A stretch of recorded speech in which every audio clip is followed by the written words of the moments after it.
Numbers chapter 14.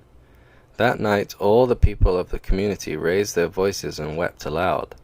All the Israelites grumbled against Moses and Aaron, and the whole assembly said to them, "If only we had died in Egypt or in this desert! Why is the Lord bringing us to this land only to let us fall by the sword? Our wives and our children will be taken as plunder. Wouldn't it be better for us to go back to Egypt?" And they said to each other, "We should choose a leader and go back to Egypt." Then Moses and Aaron fell face down in front of the whole Israelite assembly gathered there. Joshua son of Nun and Caleb son of Jephunneh, who were among those who had explored the land, tore their clothes and said to the entire Israelite assembly, "The land we passed through and explored is exceedingly good. If the Lord is pleased with us, he will lead us into that land, a land flowing with milk and honey, and will give it to us. Only do not rebel against the Lord, and do not be afraid of the people of the land, because we will swallow them up. Their protection is gone, but the Lord is with us. Do not be afraid of them." But the whole assembly talked about stoning them. Then the glory of the Lord appeared at the tent of meeting to all the Israelites. The Lord said to Moses, "How long will these people treat me with contempt? How long will they refuse to believe in me, in spite of all the miraculous signs I have performed among them? I will strike them down with a plague and destroy them, but I will make you into a nation greater and stronger than they." Moses said to the Lord, "Then the Egyptians will hear about it. By your power you brought these people up from among them, and they will tell the inhabitants of this land about it. They have already heard that you, O Lord, are with these people, and that you, O Lord, have been seen face to face, that your cloud stays over them, and that you go before them in a pillar of cloud by day and a pillar of fire by night. If you put these people to death all at one time, the nations who have heard this report about you will say, 'The Lord was not able to bring these people into the land he promised them on oath, so he slaughtered them in the desert.' Now may the Lord's strength be displayed just as you have declared. The Lord is slow to anger, abounding in love, and forgiving sin and rebellion.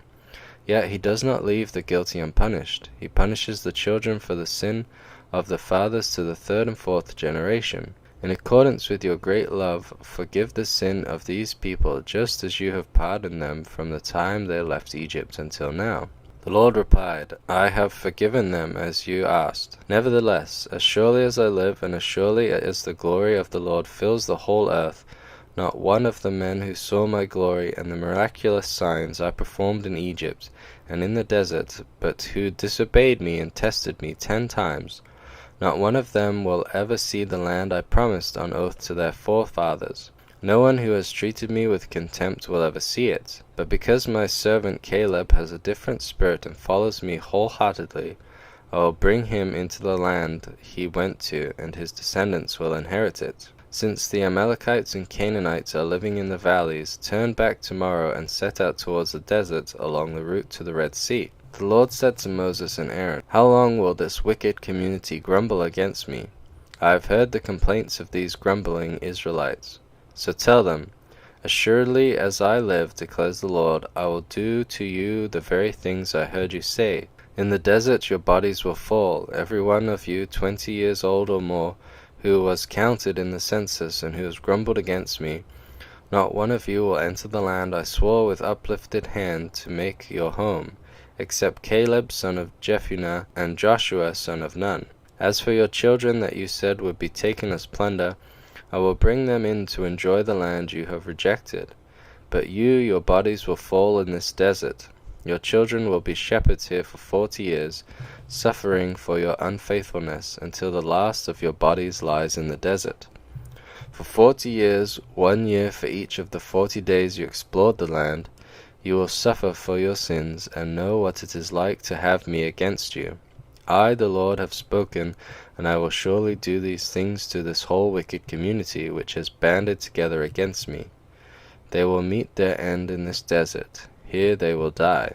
So the men Moses had sent to explore the land, who returned and made the whole community grumble against him by spreading a bad report about it. These men responsible for spreading the bad report about the land were struck down and died of a plague before the Lord.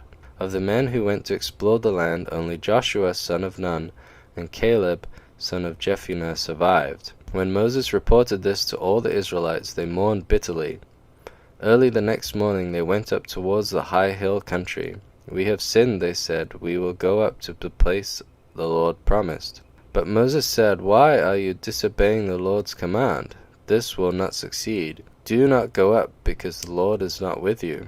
You will be defeated by your enemies, for the Amalekites and Canaanites will face you there. Because you have turned away from the Lord, he will not be with you, and you will fall by the sword. Nevertheless, in their presumption they went up towards the high hill country, though neither Moses nor the ark of the Lord's covenant moved from the camp.